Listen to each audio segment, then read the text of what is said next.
কবি সুকান্ত ভট্টাচার্যের ছাড়পত্র কবিতার কিছু অংশ। খুবই সময় উপযোগী কবিতা এটি, আবৃত্তি করে শোনাচ্ছি। এসেছে নতুন শিশু, তাকে ছেড়ে দিতে হবে স্থান। জীর্ণ পৃথিবীতে ব্যর্থ, মৃত আর ধ্বংসস্তূপ পিঠে।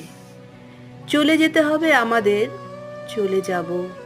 তবু আজ যতক্ষণ দেহে আছে প্রাণ, প্রাণপণে পৃথিবীর সরাব জঞ্জাল। এ বিশ্বকে এ শিশুর বাসযোগ্য করে যাব আমি।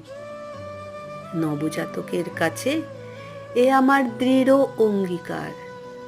অবশেষে সব কাজ সেরে আমার দেহের রক্তে নতুন শিশুকে করে যাব আশীর্বাদ।